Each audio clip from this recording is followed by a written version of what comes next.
So you found some success on YouTube with FreedomToons. Mm-hmm. You could have just filmed yourself like playing with toys. That's what I thought about. opening Like, package. and so that was actually the Minecraft. original plan for the channel.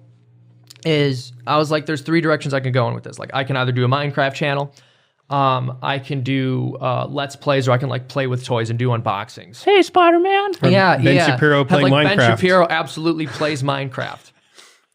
But after thinking about it, I was like, you know what I'd rather do? Like work 60 hours a week to make less money than that. And so so I decided to do animation good choice. instead. No, way more work. started. I think I started to teach myself to animate when I was like 12, and it's just a medium that I've always loved.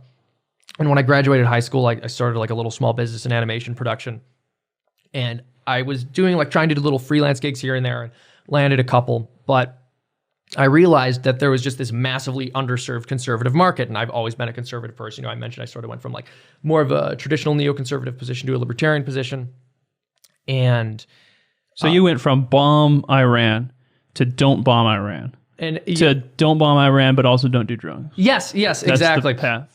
Sorry, Well, continue. No, I would say that's the path. Well, and this is where it gets kind of complicated. Like even as a libertarian, I would not have said or would say, because this is the thing is I'm almost politically homeless. I'm not exactly where I fall in, and I still have heavy libertarian sympathies. But regardless of my beliefs on the legality of drugs, I would never say that you should do them. Yeah. But point is, I started teaching myself to animate when I was young, tried to start the small business when I was 18, or did start a small business, was doing some freelance work. And then I realized there's just this massively underserved marketplace. And so I thought, well, like, why don't I just start producing content that promotes messages which I value?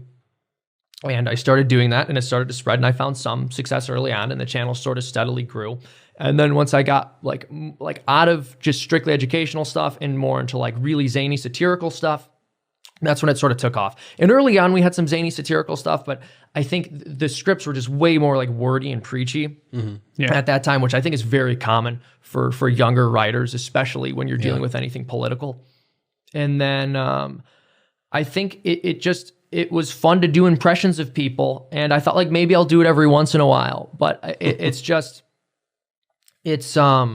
something that like I don't think I rely on it too much. We're not constantly doing these videos where I'll do like an impression of, Jordan Peterson or Ben Shapiro. We've got a handful of them, and I like to release a new one every now and again just because the audience enjoys it. But I've also like enjoyed starting to do impressions of like mainstream political figures like Joe Biden and Donald Trump, and those are always really fun. We were trying to do Biden the other day, and we just sound like a bunch of old prospectors. That's the thing. Yeah, well, like I actually.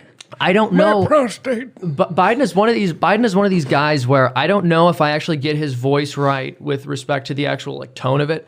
But it's you just have to say nonsense, and you just have to talk like, well, hey Jack, you go over and you put all the pool filter in your Tic Tacs. You just where'd it go, Jack? And it just has to be like an incoherent rambling, like sort of as an old man, and that's basically Joe Biden. That's what we were doing. Yeah, that's what we were doing. Yeah.